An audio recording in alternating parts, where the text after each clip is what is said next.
And we are live. Okay, good evening, everyone. It is, I had to look at what date it was today. It is May 6th, Thursday, and we are here with our weekly PAB meeting, and we're going to go ahead. We have a lot to cover tonight, so we're going to go ahead and jump right into it. So I think we're going to start with the executive director talking about our end of term rules. Oh, Dr. McIntosh, do you have something? Yeah, I guess this is Nurses Week, so I just wanted to wish all the nurses and aspiring nurses, retired nurses, Happy Nurses Week. Yay, Happy Nurses Week, and Happy Nurses Week to you. Thank you. Mm-hmm.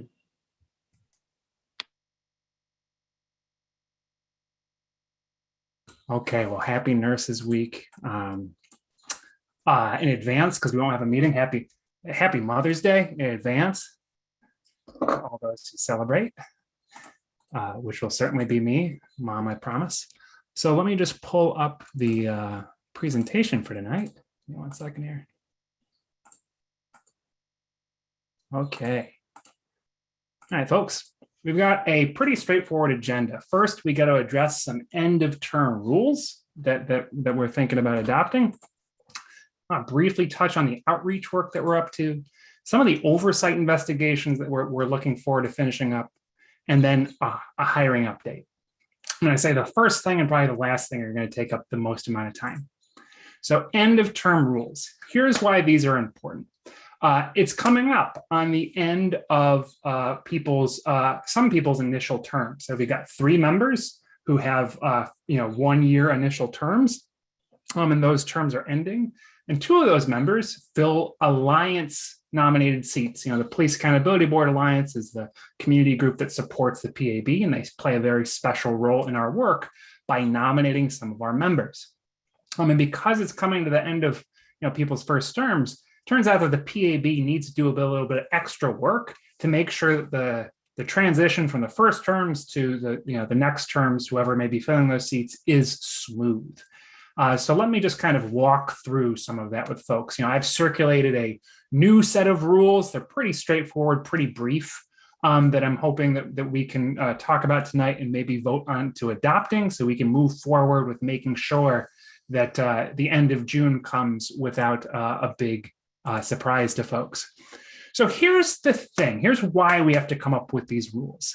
The city charter says that future board appointments to fill term-ended and midterm vacancies shall follow a process determined by board bylaws. Okay? So the city charter says that the board itself has to come up with rules about how to fill, at least for alliance nominated seats. Because remember, other seats are, kind of picked by city council, the mayor. 4 of our seats are picked by the alliance, and the city charter says that our bylaws have to follow a process, create a process for filling these seats that are based on the initial selection process, because the city charter did come up with a process for filling those seats initially. So it's our job to create a set of rules for those seats to be filled by in the future, including in the middle of this year. So what was that initial process? Well, it starts with the Alliance had nominated 3 candidates for each of those open seats. So for each open seat, you got 3 names going to City Council. City Council could reject the candidates and then ask for replacements, right? So if they didn't like someone that was in that pool for a given seat, they could send that person back. And this continued. The Alliance would submit new names until one of those names got picked. And so that's how we came to have wonderful people like Chair Wilson and Vice Chair Dr. McIntosh serve on the board, is through this process. Now, again, we have to come up with a new set of rules to kind of build on that basic framework for the future. And so the way we did this is we went to the Alliance, right? Because it is a little funny having to have the board write the rules that the Alliance has to follow. And so, we went to the Alliance and said, what do you kind of want the process to look like? What were some of the barriers and hurdles you saw in the past? What were some of the complications that you kind of had to move through? And can we address those while keeping the basic framework of this process? And so here's the kind of rules that we came up with. In this, there's really only one difference, and it's here. The alliance nominates one or more candidates for each open seat, and then council can reject the candidates and ask for replacements, and the alliance would submit new names until someone's picked. So it's essentially the same process as before, and all in our rules, all the details of how the alliance gets to choose the people, it's the same as before. The alliance, comes up with its own solicitation process, vetting process, screening process, all up to the alliance. The only difference is that in the first time around, the alliance nominated 3 people, and city council could kind of reject from and pick from that pool. This time around, the alliance has a choice to submit 1 person or more. And part of the reasoning behind that, it's 2 things. First, the alliance has realized that it can be hard, particularly on short notice, to come up with 3 names for each seat, particularly when you're trying to submit names from multiple seats at once, right? So coming up, for example, with 6 people in a matter of a couple of months could be really tough, getting really qualified people, simply because you never know, who's going to be interested, willing, that kind of thing. Also, the alliance wants the ability to say, we want to renominate someone and keep it really straightforward and simple. Just say, we like the people who are currently in the positions. We want them to serve a second term, because the charter says that any person on the board can fill a second 3-year term, right? Can have a second term of 3 years. And so the alliance, the thinking is make it simpler, allow the alliance, to just send 1 candidate, and if council wants to reject that, fine, of course, just like before, and the alliance would have to resubmit the name. So that's really it for these. That's the biggest thing of these rules. Now, there's another couple rules that we kind of had to come up with just to make sure that other midterm vacancies and kind of things are done with smoothly. And those rules are this. These are basic rules, all directed to board members. You have to declare your intent if you're going to vacate your seat, or if you want to be renominated, right? You can't just wait till it's the day before and say, all right, I want to be renominated. You got to give people advance notice. And people means city council, the alliance, the mayor, the public. Just basic notice saying, hey, I want to be renominated. Because, the board can't control who city council appoints or who the alliance nominates. But we do have to let them know if, hey, you're going to say, hey, I'm going to get out of here, or I'd really like to stay. That's something the alliance said they really wanted to know, was if board members wanted to be renominated. Another rule is that the board has to send notices of vacancies. In the middle of a term, someone says, I'm out. We just have to tell people. Very straightforward. And then here's one, and this is a rule that we're just kind of rewriting. We're just restating. This is a rule from city and state law. If your term expires, you stay in the seat until a replacement is appointed. It's called holding over. It's a very common thing for boards. The idea is to prevent chaos. If, for whatever reason, city council can't appoint people, it prevents the board from just falling apart, right? There's a couple other minor things in these rules. The duty to resign. Again, that's just kind of restating the law. If you break some fundamental rule, like you move out of the city, you got to resign. Pretty straightforward. So those are the end of term rules. Last week I circulated the rulemaking document along with the actual letters of the rules. And now I'm hoping people have a chance just to discuss if there are any problems, any issues. The quicker that we can get these rules passed, I think the quicker we can make sure that everything goes smoothly for the end of term for Bob, Dr. McIntosh, and Danielle that's coming up at the end of June. Does anyone have any thoughts so far?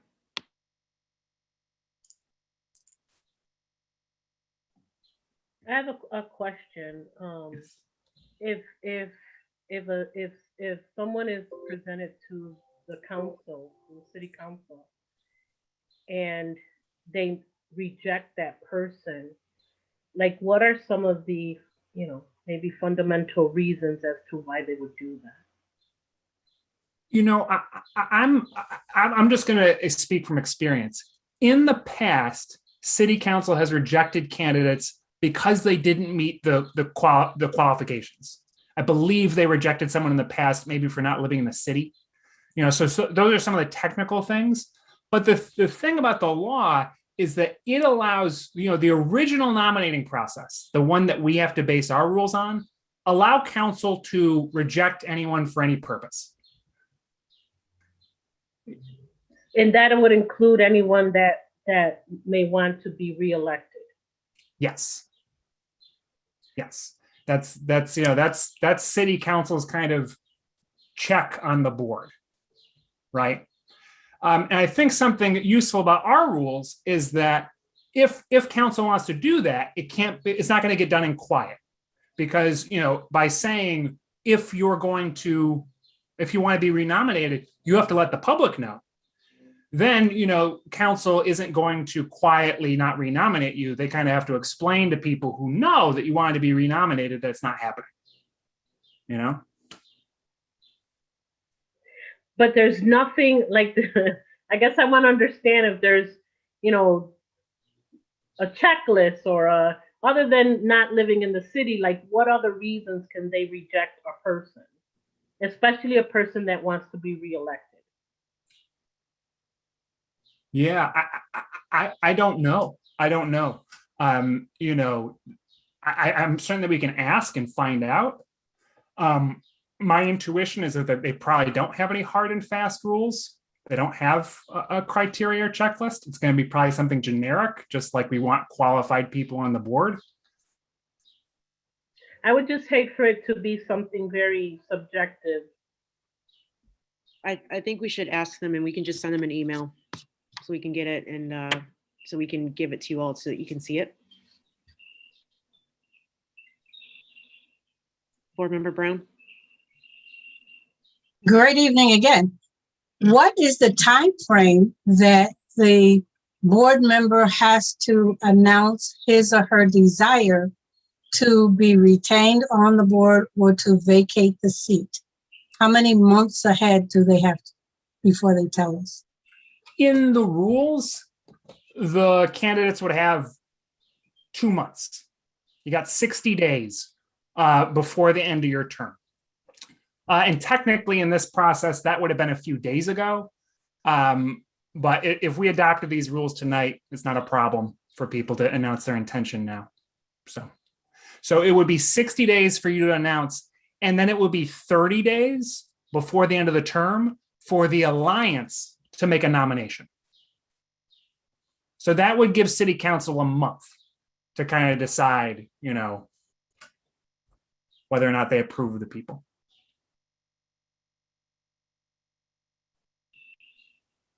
Any other questions, folks?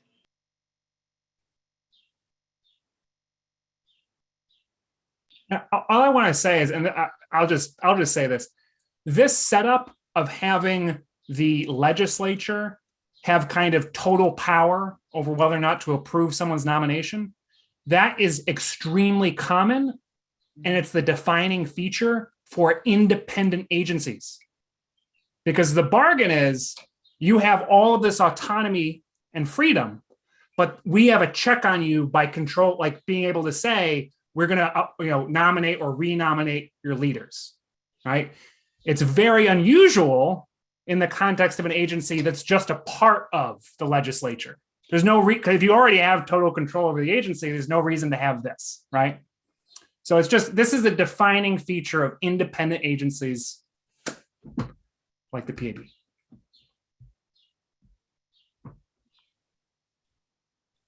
Any other questions or concerns, or are there any issues or reasons why we would not approve these rules?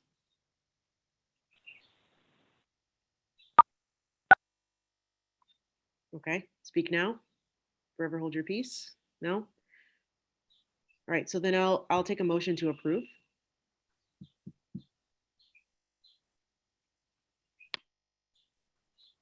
Madam Chair, I move. That's what I'm starting to do. So bring it in a meeting. This is my mafia meeting. I said, Reverend Harvey, can you mute yourself? Thanks. Okay. I'm sorry, Board Member Brown, can you repeat that, please? Yes, I would like to put forth the motion that we adopt the rules as stated. We have discussed it. There does not seem to be any dissension.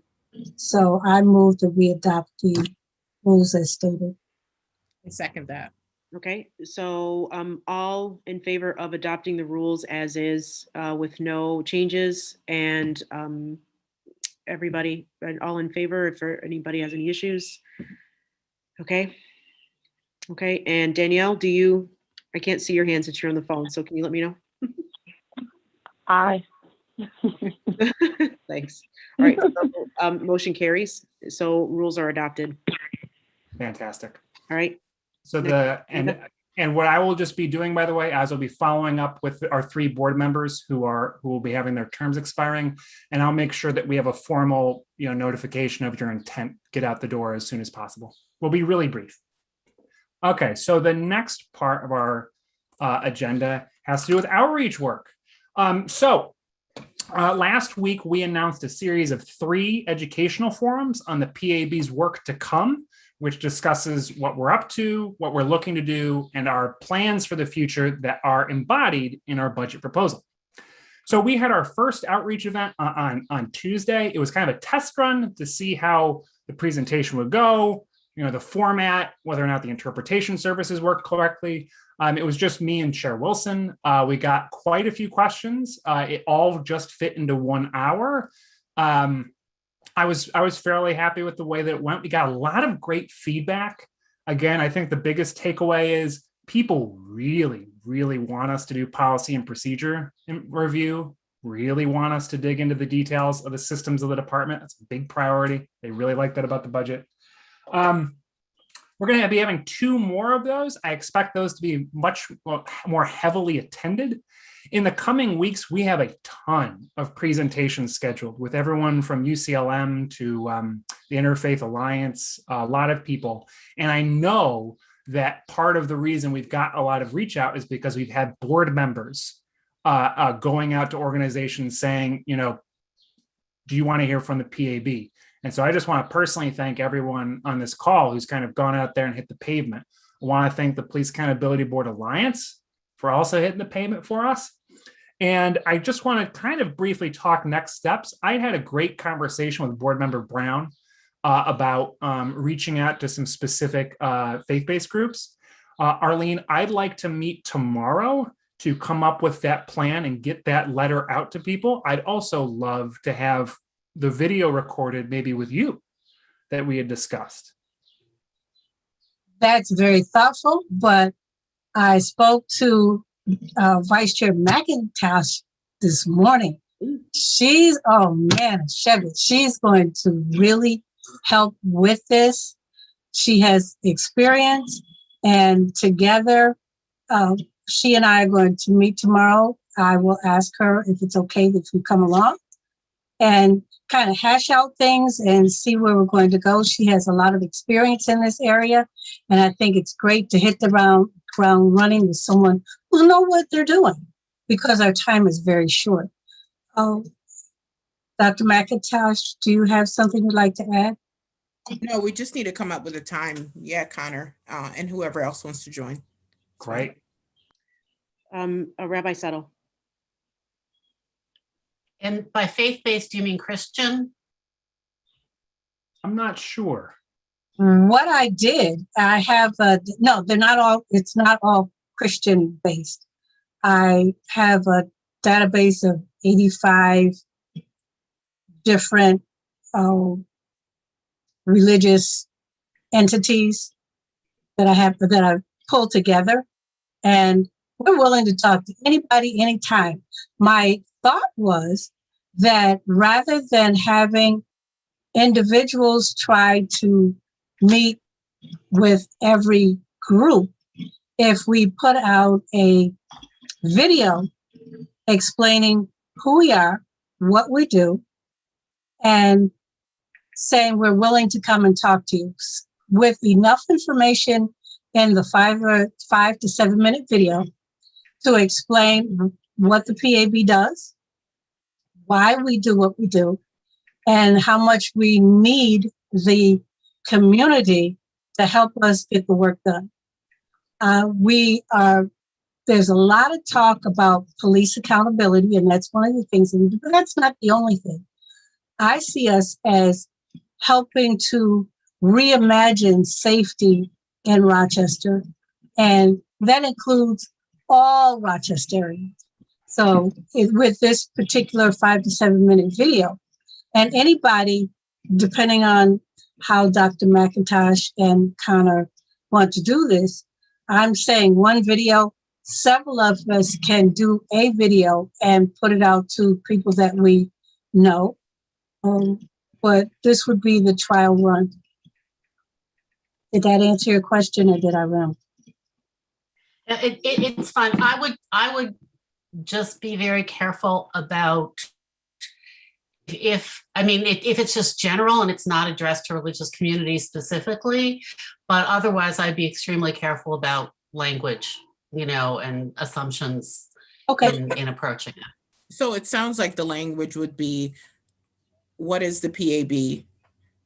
Simple things like facts about the budget. Right. But so what I'm saying is if it's something that could be any community, not just religious communities. Yeah. Right. Okay. Yeah. Fine. Thank you. You're welcome. And so I just wanted to, I think that's obviously this is a centerpiece of our outreach efforts, but I just want to open up the floor and see if anyone else had any thoughts or ideas. Again, I know a lot of people have already done reach out, but if other people, again, I just think that these outreach, these kind of community forums that we're holding, the next two, I think those are great opportunities to refer people to. I thought we got a lot of great feedback on the last one. So if that's something people want to do too, that's also an option. We might, we might consider doing one in Spanish if you like. Unfortunately, I wish I could say with confidence that a lot of Latinos are interested in the PAB and what we're doing. And there are some groups that are, but I don't even know if people know enough. As much as I talk about it, I don't think people know enough. And I would really like to see more Latinos providing some feedback, I guess. So if we can do something in Spanish, that would be great.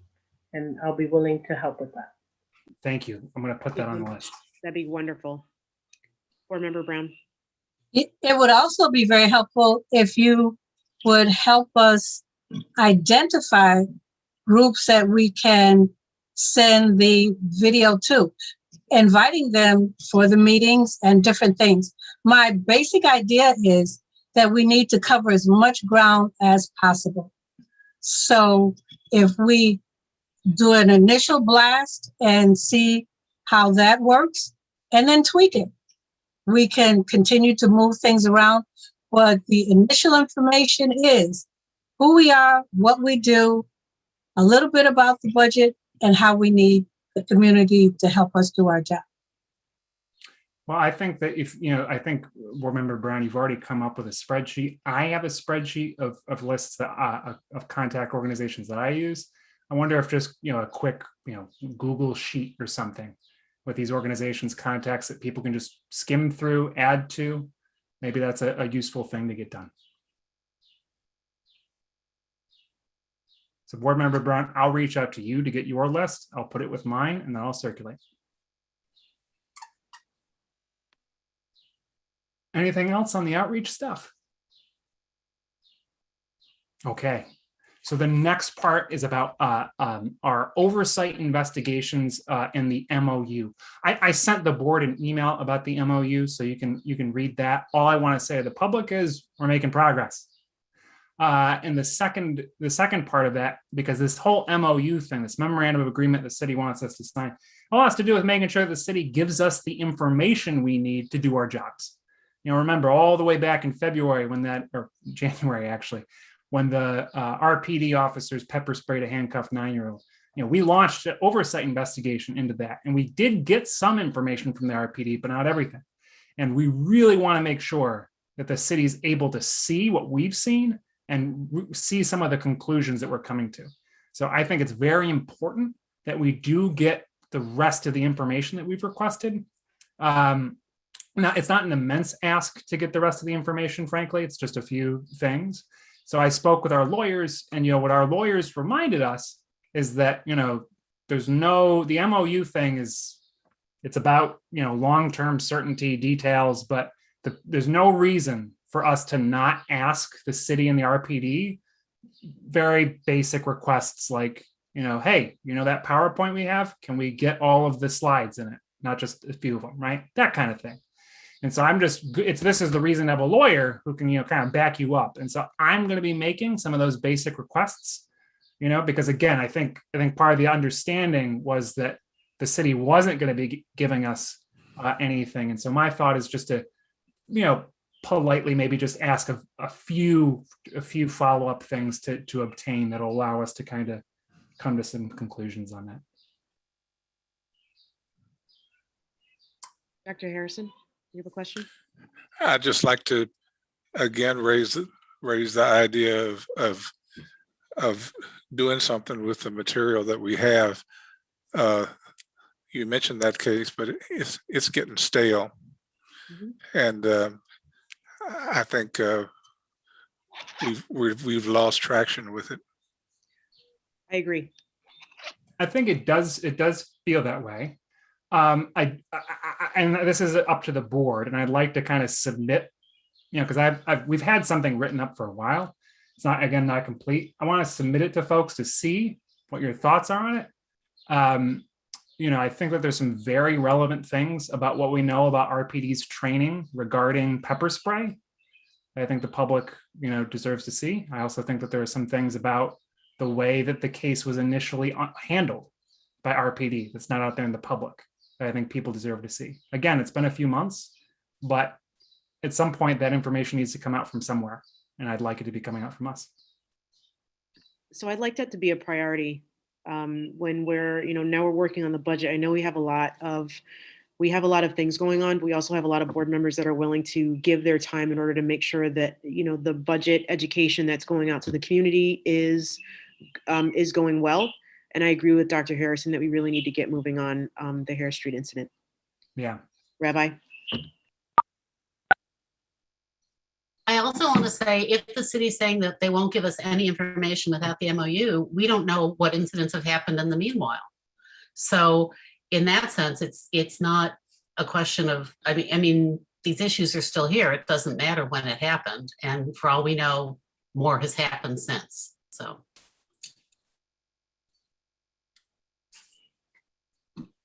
Anything else? Okay, then the next week or so, I'm going to try and pull some things together, and hopefully with the city getting back to us on that, we can move forward. I do want to say something before you move on.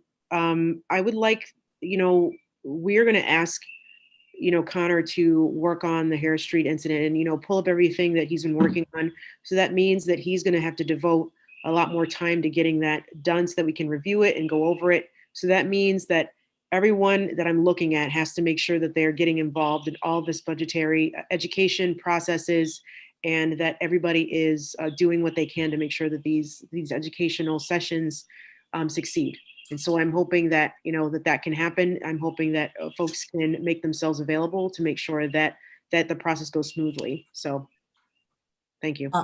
I just also want to add that, when we talk about other business that we have to do in terms of evaluation of the ED, so we also have to do criteria for that as well. That's right. So I've sent some emails in the past, I think, but if there's anyone that's willing to be a part of that as well, that would be helpful. Thank you, Dr. McIntosh. And I'll just I'll supplement Chair Wilson's call. If there are members of the community who are interested in helping out with outreach, connecting us to groups, giving us information about where to talk to, what information you want, please reach out. You can comment on this Facebook video. You can email us at pab@cityofrochester.gov. Hit us up. We need your help. But we need more than just volunteer help from the community. We need help from paid staff, which brings us to our next section, and maybe the final thing we're going to be talking about, the hiring update. The hiring update. So, Okay. So here are the facts about what's going on. We have, the PAB has two, in our current budget, we have slots for two people, two senior staff, someone to lead our community engagement and education efforts, and someone to lead our administrative work, right? And you can imagine how important these positions are right now. Think about all the work that we've talked about during this meeting. It's all about community engagement and outreach, and it's all about administrative stuff.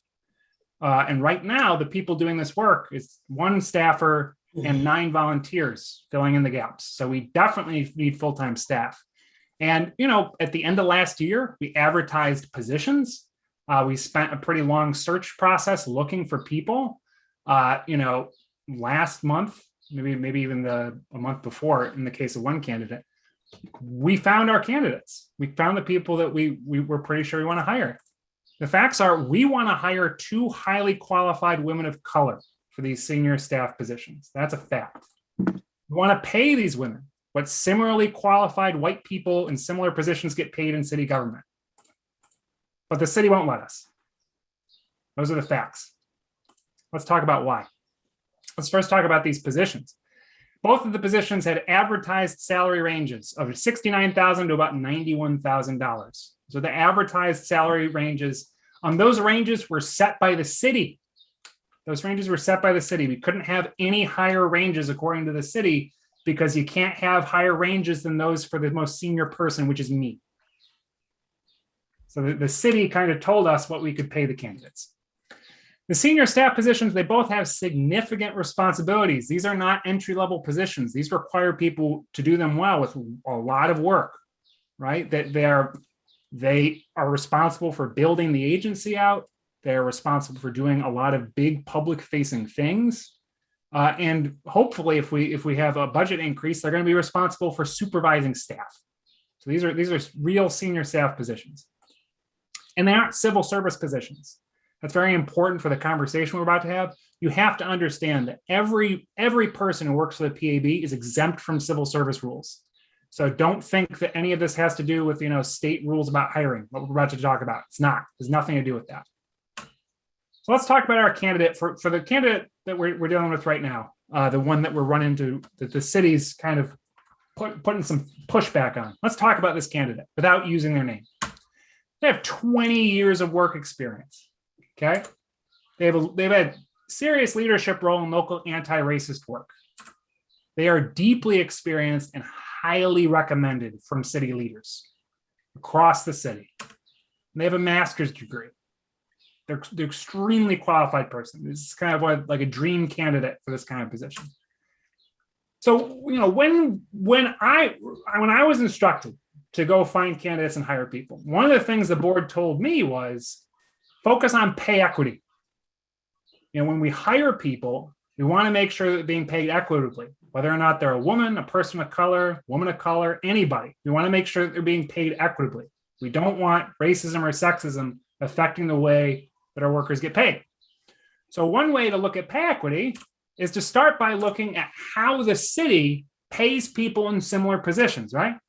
And it's true, the city has positions with similar responsibilities. Look in the communications department, for example, right? Lots of people who are doing similar kind of community engagement and public education things in that department. Well, it turns out that those positions are filled by white people who appear to be white, with less work experience than our candidate, right? And those people get paid between $87,000 and $91,000, right? The upper range of the salary range for this open position, right? So here's the position that we took going into this hiring thing. If the white counterparts get paid $87,000 and above, and our hires ask is for $86,000, that's reasonable, and we should be able to offer that person a job at that salary. Seems pretty straightforward pay equity, right? Now here are the rules about this, because, you know, people can get caught up about the rules and say the rules are the reason we can't have pay equity. I want to make clear that's not the case here. The rules in the city charter say that the executive director, that's me, shall be responsible for hiring and supervising staff in accordance with the city charter and the municipal code, right? So I'm responsible for hiring. That's what the city charter says. And here are the rules from HR, from the internal rules that the human resources for the city come up with. If the appointing authority, the person authorized to hire, they can make an offer up to the midpoint of a salary range. And here that's $79,000. You can make that without having to go through any other process. You can just make that offer, right? Now you have to talk with HR, but the rules say you are authorized to make that kind of offer. It's only when you want to make a higher offer than the midpoint that the head of HR has to review the education, the experience, prior pay, and comparable employee pay to determine if it's appropriate to go above the midpoint. And you can see why that makes sense, right? HR just wants to make sure all those kind of things, right? So you know the rules, you know why we want to hire people, you know the qualifications of our candidates, and you know that principles of pay equity at stake here, right? Well, here's the city's position. The city says that because our hire, their prior pay was about $68,000, that means that she deserves the lowest pay possible, right? And this is despite the city knowing similarly paid less qualified white people in similar positions get paid more. City knows that, doesn't care. So that's important. The city's position is also that President Scott makes hires for the PAB. That President Scott is the appointing authority when it comes to PAB hires. That's the city's position. And finally, it's the city's position, President Scott has determined that, paying this candidate more than the lowest pay possible is not appropriate, not based on, so that's the city's position. So here's the problem with this. Use of prior pay hurts women of color. That's a pretty well-established issue when it comes to pay equity research, right? It's actually codified in lots of anti-discrimination law. There's a whole bunch of rules about prior pay because, for example, this is a good reason why prior pay is bad. Black women in this relevant sector get paid 75% of what white men do, right? So if we just say that prior pay is really the reason to kind of, dig this stuff up, then you're almost always going to be locking Black and brown people into lower salaries, right? It's part of the reason why you use experience qualifications and looking at similarly qualified candidates rather than just prior pay. That's what leads to equity, right? So straightforward stuff. And, I think part of the issue here is that, this isn't some bureaucratic level, disagreement between, staff at the PAB and staff at the city. There's no higher level to appeal up to because HR, the discussions about this have involved the mayor and the president of city council, right? And the positions of the city are this, Mayor Warren's position is this.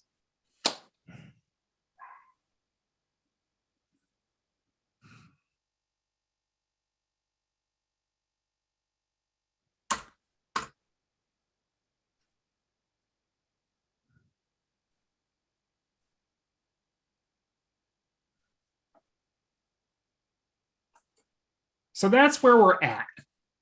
What we're at is, the city has said your candidate's going to either take the lowest amount possible or walk. And the question for the PAB, and this is, even though I have hiring authority here, I'm putting up to the board. Question for the PAB is, do you want to get these people hired probably at the lowest pay available, or do you want to push for pay equity on this one? Dr. Harrison? Connor, what type of organization was this candidate employed by that paid her that low salary? Nonprofit.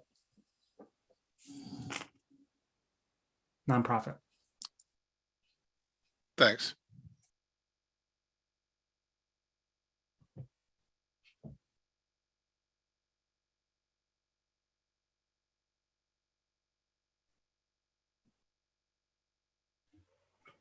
Well, I guess I'll go ahead with number 2 question. If I can remember it. Well, actually, it was a comment, and that is, who hires you, who does the hiring, and who sets the salary is really the ultimate question in any organization. What you're telling me is that somehow or another you don't have that authority, but President Scott does. That is the city's position. Yes.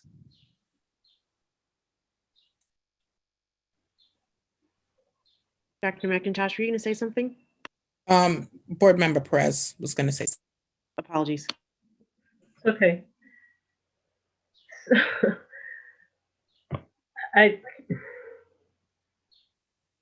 I'm trying to think how I want to say this, but first of all, is there anything that we could do that the process can be easy? Like, it seems like every time we try to do something, there's so many barriers. This is so discouraging and just so, I don't know. I just got to take a couple of deep breaths. But you know, what would be the likelihood of us being able to get above the salary that they want if we push? Like, how far is that going to take us? You know, I don't want to fight with people. I don't want to argue with people. I don't want to start a war with people. How far would that take us? I mean, what chances do we have that if we say, you know, we want to be able to pay these people equitably, how far is that going to take us?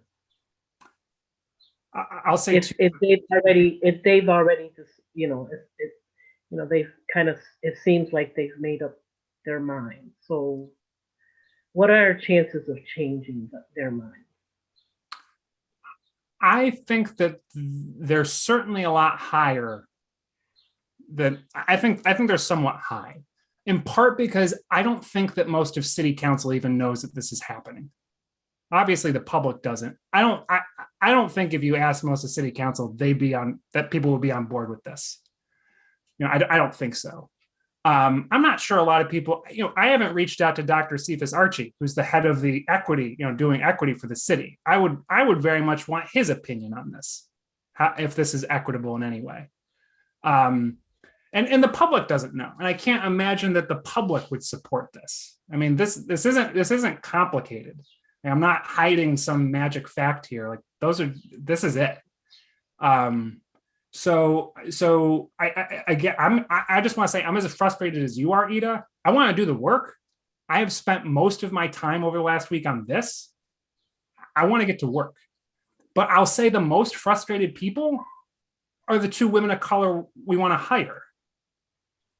I mean, again, I just can't say how difficult it's been calling them every day, giving them an update and saying, I'm sorry. And also not being able to tell any of the other candidates who are weak, because we can't tell them it's over because, you know, I wouldn't be surprised if our candidates walk, right? I wouldn't be surprised. And so we can't tell the other candidates that this process is over too. So think of all the frustration for those people as well. Well, I also think that, you know, there's two issues here. Obviously, you know, what we're going to pay these candidates and, you know, what they're going to allow us to pay these candidates. And then it's also the perception, you know, a lot of people have the perception that we're constantly a battle with the city council and the mayor. You know, people think that we have all these different opinions about them, which I've had to personally clear some of those and say, no, that's not how I feel about them. You know, that's not how I feel about this or that or the other. But the people looking from the outside in, you know, they hear this and then they're like, well, yeah, you know, there's war. Like, you know, I just feel really bad about the perception that people are going to have, you know, when we have these conversations. You know, we definitely want to be open and transparent, you know, and share with people what's really happening. But then we get blamed for the perception that people have, when all we're trying to do is do the work that we were asked to do. Like, again, it's just very, very, very disappointing that every time we try to, it doesn't matter.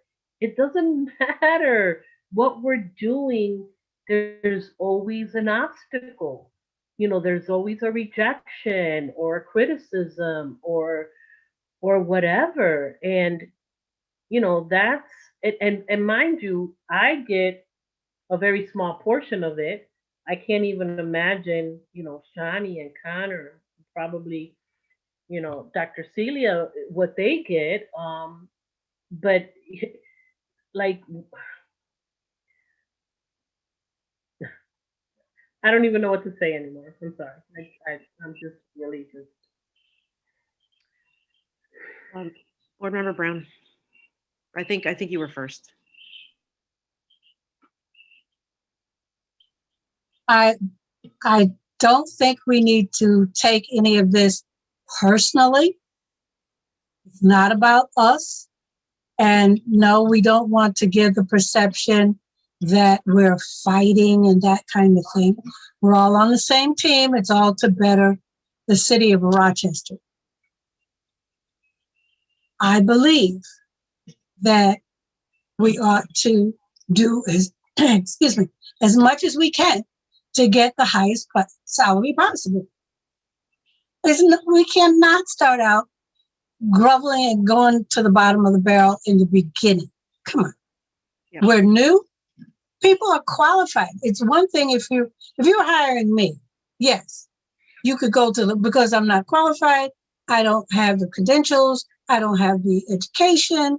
I don't have the connections, and I don't have 20 years in the service. But in order to get the top candidates to do the most delicate work that's required for now, because what we do now is setting the foundation that's going to hold this city up for the next 25 or 30 years. So we can't play around with trying to do the minimum. When this person is hired, our expectation is that they're going to hit the ground running and get some things done. Dr. McIntosh will have already done some things to lay some stuff out so they're not exactly starting from scratch. But we will already have some momentum. So perhaps there is a middle ground between what they would like and maybe $100 less, maybe $200 less.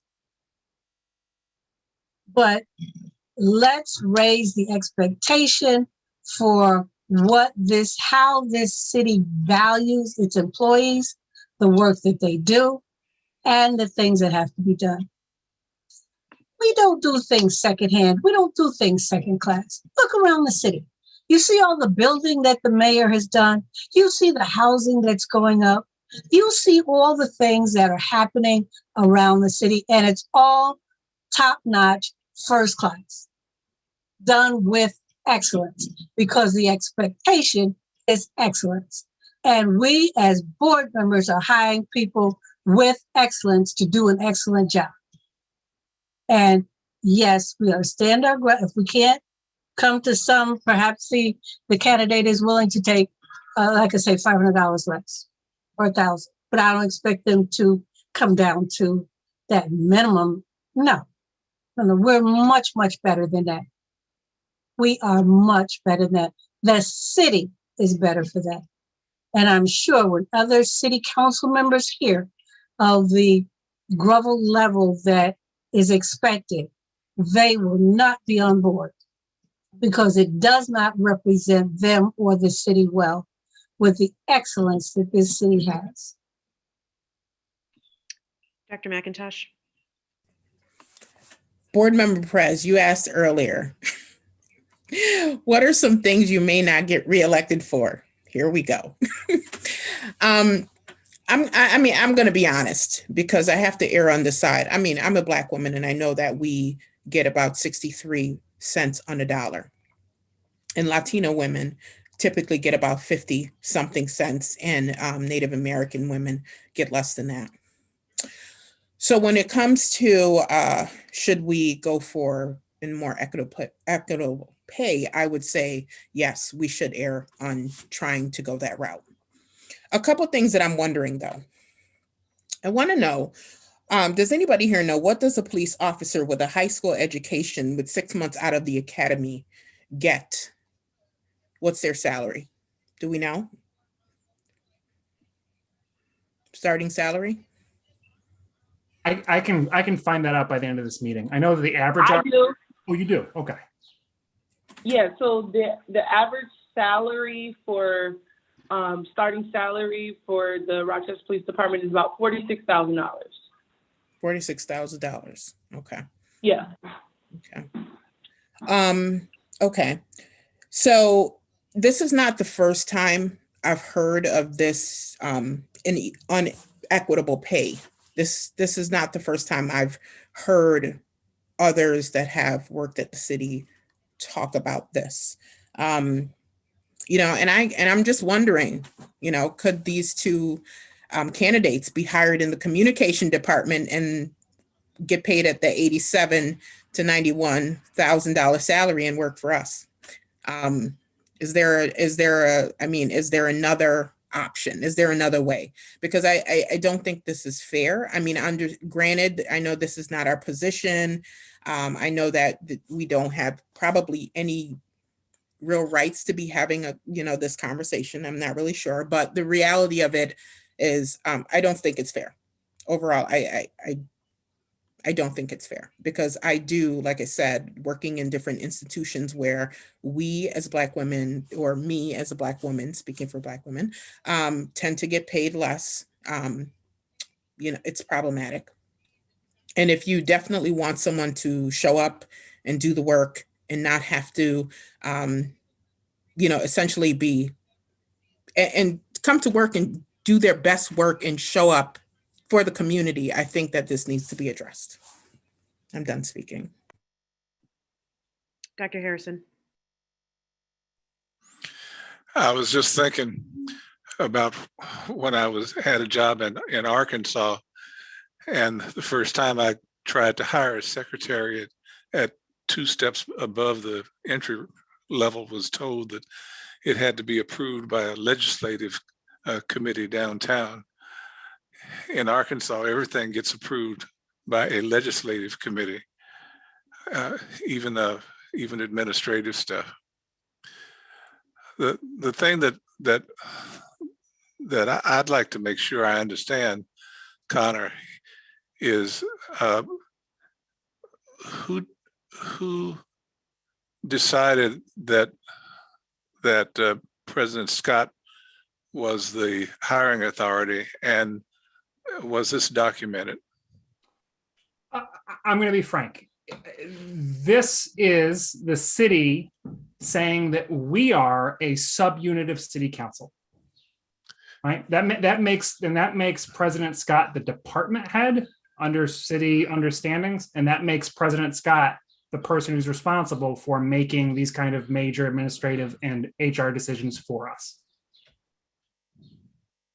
That's the reason why. It's not, there's not in the city. That seems to run counter to the law. Yes. That says that it's your job to hire and direct staff. Yes. Hire and direct staff, but not determine. It sounds like it's not saying determine pay. I'm looking at the law right now. It says the executive director shall be responsible for hiring and supervising staff in accordance with the city charter and the municipal code. So I assume that second part of the sentence is where people have disagreement. Well, I mean, but it says the executive director should be responsible for hiring.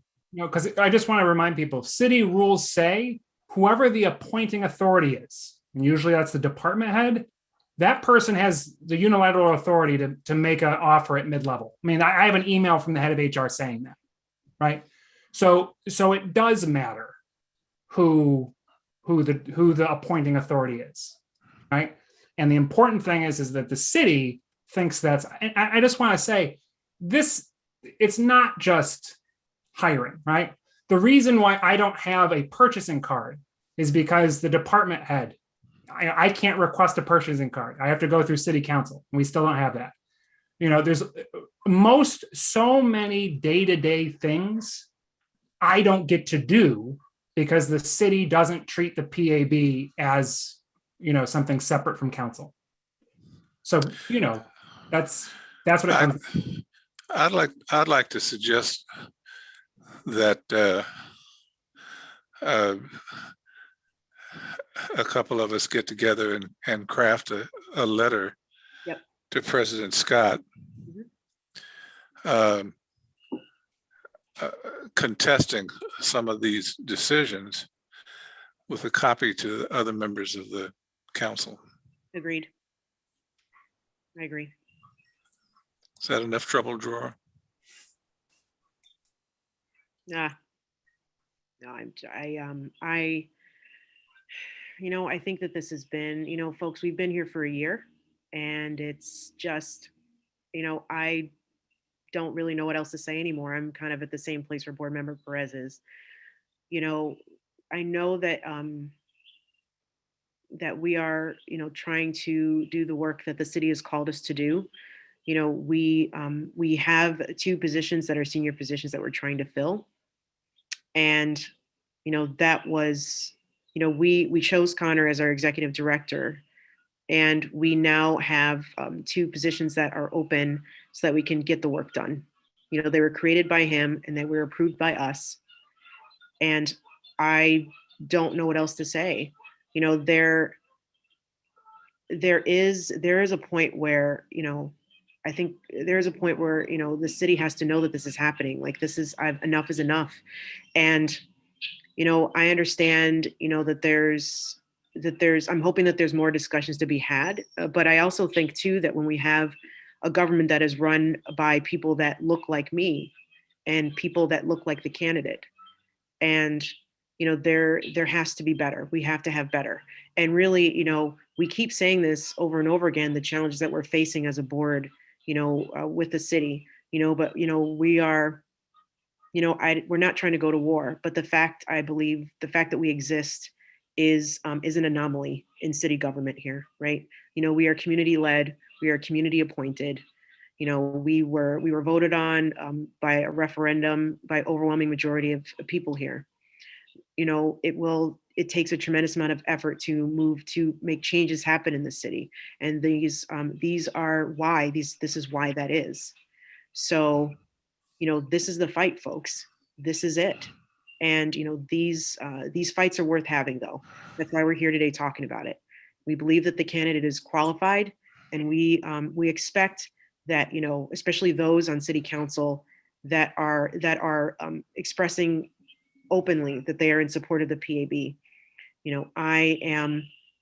I'm counting on their help in this matter, because I believe that all the citizens of Rochester that voted for this board or voted for this organization and want to make sure that people understand that they are part of that their support of the PAB will also be wondering what help they can give. And I think Rabbi Settle, I think you were first. Yes, go ahead, please. So I also want to say how discouraged I feel that we have this amazing group of people who have put so much time, way beyond anything we ever expected or that I think could be imagined in forming a board like this. And instead of being able to get to what we are here to do, right, we are faced time and again with these obstacles. And I just think it's really important for the public to know, because what I hear from people is like, well, when are you going to hear cases? When are you going to start doing things? And we want to. This is what we want to be doing. And here you see an example of why it's been so difficult and so frustrating. And I also want to say that something that I am so excited and proud of about our board is our commitment to transparency. And I do not think of myself as a naive person. I've been involved in politics in certain ways most of my life. But I have been really shocked by what I have seen in terms of the pettiness, the micromanaging, again, the obstacles put in front of an organization that publicly people are saying they support. And I just feel that you know, something I admire too about this group of people is I think that we are really committed to that ethic.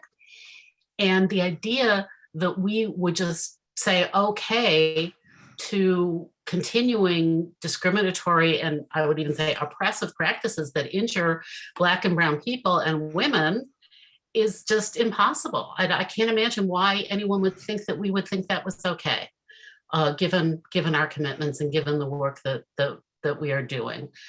Racial equity is so at the heart of what this board is about. How can we possibly be expected to ignore it in how we go about our work? So I'm just really distressed and hope that this can be resolved in a way that is ethical, because I don't think this is, at least for me, this does not reflect my ethics, this willingness to underpay people and not respect them in that way. And the other thing I think I want to say too, is obviously I'm not a person of color. I am a woman, and I also have had experience of being chronically underpaid. And what people I think also don't realize is this has lifetime impact. It will affect the rest of this person's life in terms of their social security, in terms of a pension, in terms of, the health care they can get or afford, or any of those things. This isn't just, oh, why can't they put up with it for a period of time or whatever. These are lifelong impacts. And that's why pay equity is so significant and so important. Can I just add to that, and generational impacts? Yeah. Their kids, we can't afford to put kids in private school and, especially or college or whatever. Yeah, exactly. So this is generational impact. I think Reverend Nikoloff, were you next? Go ahead.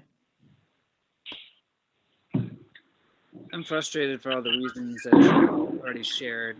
I'm frustrated that at our last quarterly meeting with City Council, the pace of hiring was an issue that was brought up by the President of Council, and in what appeared to be a rather snarky, sarcastic way, implying that Connor was dragging his feet on this and that we were somehow not committed to it. And it was made a priority by President Scott.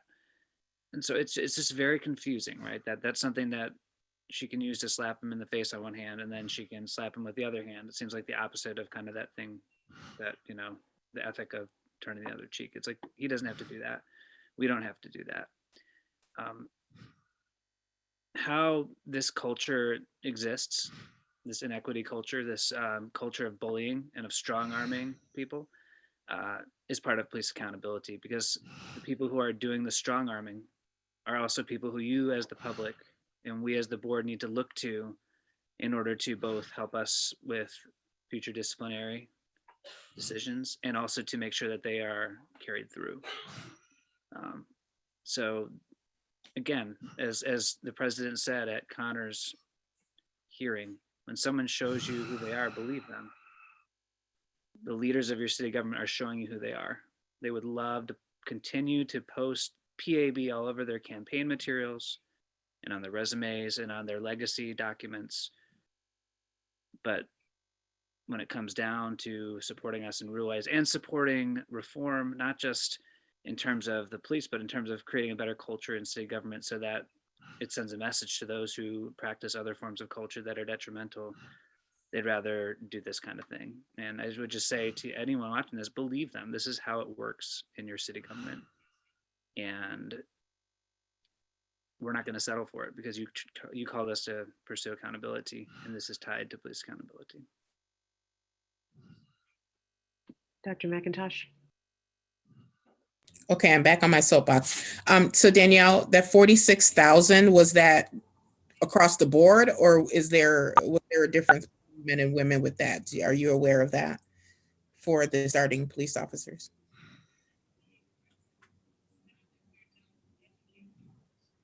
Danielle? Danielle, are you there? All right, no, she'll get back to us. Yeah. So my other question, so because I try to be solution focused too. So if the candidate decided that she wanted to take the position because of the kind of groundbreaking work that we're trying to do, and maybe their passion for this work, is there, like, would we be able to, I mean, how would we, or would there be an opportunity upfront to kind of say, okay, in 6 months, your pay can be raised to this, or in a year, this could be your rate. There's nothing like that. No, I just want to say the way it works here is there are certain step increases. Mm-hmm. And so wherever they enter in, that's the pay that's locked in. The only way that you could increase would be by getting the mayor to personally prove. So I doubt that would happen, given the because it is a complicated process to get it done. It's so no. And what I will say though is that the chief public information officer for the RPD, the person who's responsible for their communication stuff, I believe they get $120,000 a year.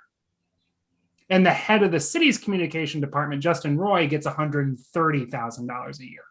So just some more context. I just wanted to ask a question. So Connor, just because I know that this will come up in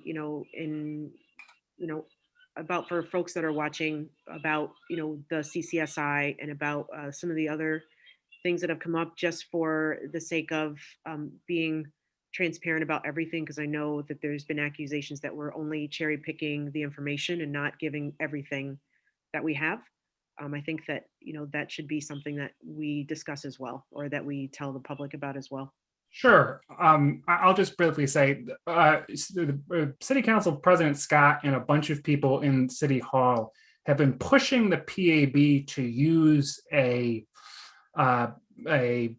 I'm trying to phrase it correctly, but people might reject calling it a temp agency, but it's an agency that outsources staffing and administrative work, right? And so there's been a lot of requests that the PAB solve its hiring problems by asking an outside non-governmental organization to hire on our behalf, right? And to not have city employees, but have these people be private people who work on a contract basis for the PAB. Organizations like CSSI are usually used to avoid civil service rules and to allow cities to pay people less. Now it's weird here because we aren't a civil service. In the first place, our employees aren't civil service, right? So it's a little unusual to begin with. I think that generously that request is framed as a way to make things more streamlined and efficient, and you can avoid the city bureaucracy. I think the flip side of it is that you do lose control, and you don't, the people who would work for us wouldn't be city employees with all, the things that come with that.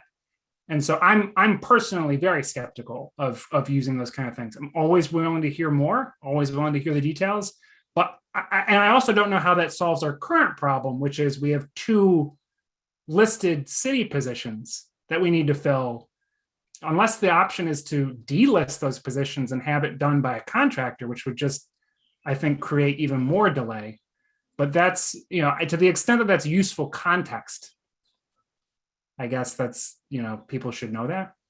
I think for the other full context, I'll say one more argument that the city has made at pretty high level, that we shouldn't pay any staff more than what I make, because that's a bad HR principle.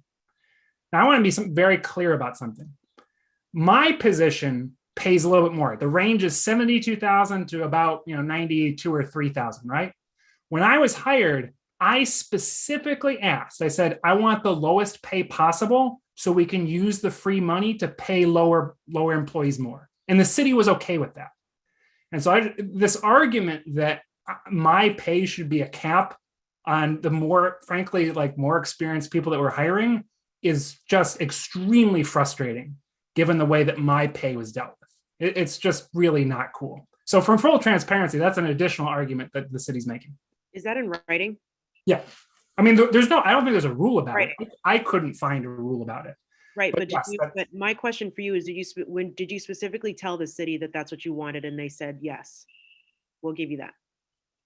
This Well, was, so when I got, Yeah. when I got hired, the salary offer made to me was $72,000. And I said, I know I could ask for more. I'm not going to because of these reasons. And I told that with an in-person meeting to HR. So I don't have it in writing. I'm sorry, but that's what happened. All right. Dr. Harrison? I've thought about this some more, and I wonder why we aren't using our lawyers to at least advise us on this. I know most of the conversation has been about the lowball salary price, but to me, the big problem that you've brought before us is your authority being taken away. That needs to be dealt with, and I mean that needs to be dealt with in an uncompromising way, in my opinion. And I would at least ask our lawyers what they would suggest. Yeah, I just want to clarify that, Bob, because it's not my authority that's actually being stripped away, it's yours. I want to be very clear about that. Well, in that case. No, seriously, because, I report to you, right? And this is, I know it's going back to October, but one of the things I brought up when I first got hired was I said it's strange that in the city's internal system that I report to city council's chief of staff. I said, that's strange because the law says I report to the board, and part of this is the understanding that I don't, I might not work for you, or, you aren't your own thing. You report to Loretta Scott. I think we need to stop pussyfooting around, and this needs to be clarified. We need this is what is it? This is the hill that I think at least I'm willing to die on. Okay. All right. Yeah, all I'll say to follow up on that is, if we don't clarify those big picture questions, this is going to happen on everything. It's because this thing is just to resolve the first hire. We'll have to go through this again for the second person. And there's so many other things we have to do, contracts, all these things. I just kind of get exhausted thinking about all that work that we're going to have to do instead of doing the work we're supposed to do. Matthew or Reverend Nickoloff, you're going to say something? No? Okay. So what's the next steps? Yeah. So I think Dr. Harrison mentioned a letter. I think that we should start with that. I think that's going to be the first step. I would like to reemphasize my request that our pro bono lawyers be consulted on this. Connor? I will follow up with the lawyers. Okay. And then, so my oh, go ahead, Danielle. I second the lawyers thing with Dr. Harrison. Just because I understand sending a letter at this point in time, because of all the obstacles we've faced, I'm not really sure where the letter would get us. So I really think we should honestly run this by our lawyers to see exactly what they would advise us to do, because it's bigger than the issue that we just discussed. It's more so them taking the authority away from the board and going against exactly what the charter has stated. Interesting. But in the event that this does not get resolved in terms of us getting a candidate, if the candidates say, screw this, I'm not interested, I can go somewhere else, where does that leave us? Do we have to start all over again for our application process? What's the next? I frankly don't know, Dr. McIntosh. The city, I think I mentioned this earlier in a slide, the city has kind of used language saying we are going to find a candidate for you, which seems to suggest that, and again, if the city is right that we don't have hiring authority, if the city's belief we don't have hiring authority, they can go do that. they're gonna go fill the PAB with the people they want.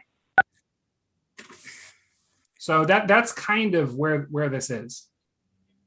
You know, and you know, maybe the city would let us go back to our applicant pool, but again, the city would decide who they made the offer to, what the salary was, all that.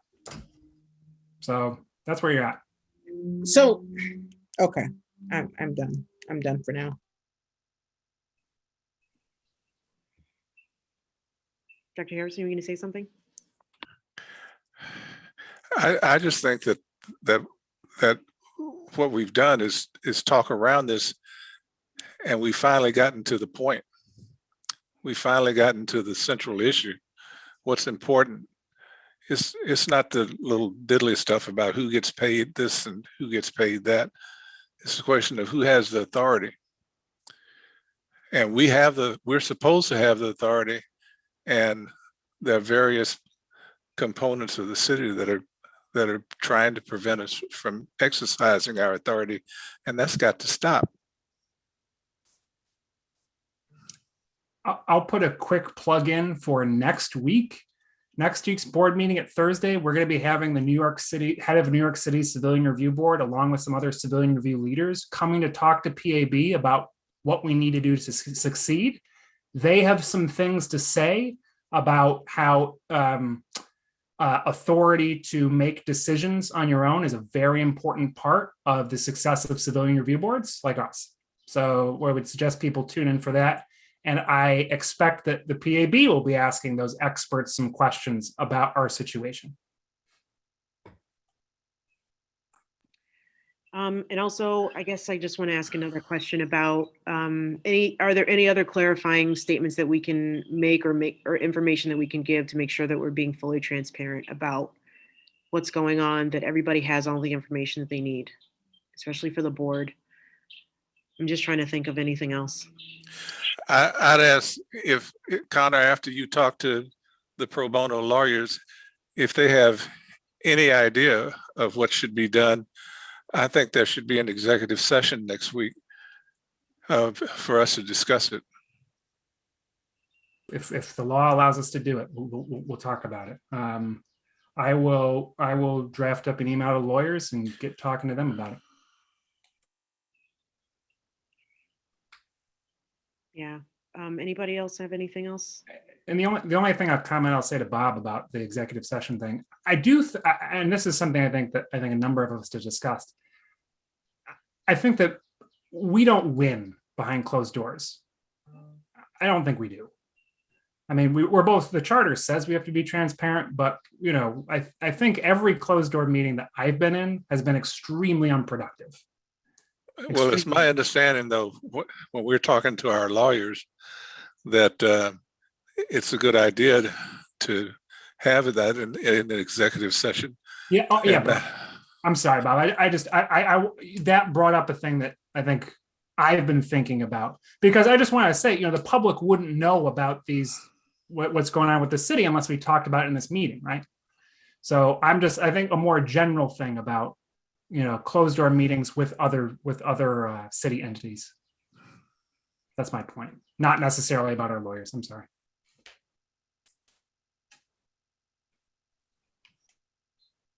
Does anybody have anything else they'd like to add?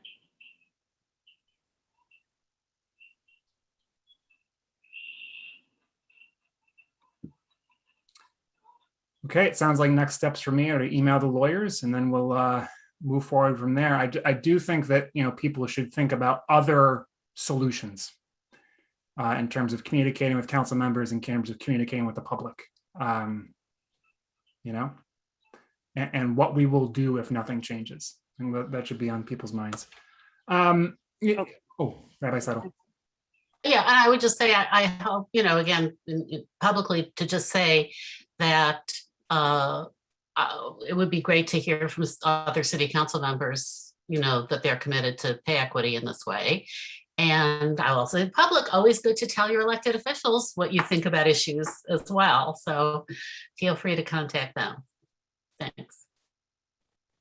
I'm just on that point, just because I've been monitoring social media as this has been going on. I just want to highlight a tweet from our local Democrat and Chronicle reporter, Will Cleveland. that I think might be illuminating for people. I think that's just important for us to kind of recognize that this is where we're at. So, Wait a minute. So he's saying that of note, few city councilors have expressed support for the mission of the board. So the actual mission of the board, we are having trouble getting, according to this tweet, getting support from our city council. that's what the tweet says. Okay. Okay. So that's just where we're at. I want to quickly, because this is about the end of the meeting. I just wanted to again emphasize that next week we've got a very important board meeting coming up where we're going to be hearing from some experts. I'd really encourage people to tune in at 6:30. Next Tuesday at 6 p.m. is another board community forum on the PAB. If you want to talk about the board's budget, what you want us to do, what you don't want us to do, if you want to ask questions about the board, please let me know. I also say that the Police Accountability Board Alliance is going to be having a stand at the public market this weekend where people can stop by and learn about the PAB. I'm going to be there answering questions. I'm going to be wearing a big neck thing that just says ask the PAB a question. So you can feel free to grill your local city employees about anything. I'll be there probably starting around 11:30. So feel free to show up. And if any other board members want to stop by, get some pierogies from Cherries, hang out, we'll be there. Was that sent that time and location sent out to the group? I'll send that out to the group. Okay. And they're gonna be there, I think, every Saturday moving forward to educate people about what's going on with the PAB. Outside of that, I was just gonna wrap. Probably, we're about at our time. I'll just say we have a very active Facebook feed tonight. I want to thank everyone for commenting. Lots of important things being said there. I'd encourage people to read the Facebook comments. Thanks for everyone who's following on Twitter too. Anything else, Chair Wilson? No, Dr. McIntosh, did you want to say anything? I mean, honestly, we have 4 minutes. I'd like to hear what people are saying. I'd Do like you to have any specific questions? Well, I just want to follow up on Will's tweet. I want to just emphasize that this tweet said that a few city council members are out there, not just Mary Lupian. There are city council members out there who are openly supporting the PAB. And I want to say we have received support. I want to say some of the most important parts of my job are when city council members email or call and say, how can we help? Stop going soft on this, Connor. I want to say it's important. I just want to say it's important for people, right? I just want to say there are some people out there who are, helping out. And that, I just want to say how much that is appreciated. I don't think it's going soft. I think we need to be fair. Yep. That's all. We need to be fair. I agree with that. Because she's not the only one that supports us. I think that's absolutely right. Yeah, I also want to say that too, is that, speaking about the mission of the PAB, I really hope that, these are the kinds of issues where it's like, when we talk about the mission of the PAB, this is it, right? We talk about equity and how citizens are treated here. This is also a part of that, right? So I'm hoping that we can really have some good conversations around what equity looks like, especially when you have a board that is, run by 2 Black women that are, have issues with and also working in medicine, which is also where that happens, right? I can understand how that's been really, I'm really sad for the candidate. I hope that they will stick it out and still continue to hopefully still want to work with us. So. Yeah, and that's what I'll end on, is that both of our choices are so excited to get to work. They really want to do this stuff, and we really want to work with them. So hopefully we're going to get there very soon. Anything else, Chair Wilson? Anyone else? Anyone? No. So I guess I'll hear a motion to end the meeting. Yep. All I'll right. make a motion to end the meeting. Thank you. All in favor of ending the meeting tonight? Okay.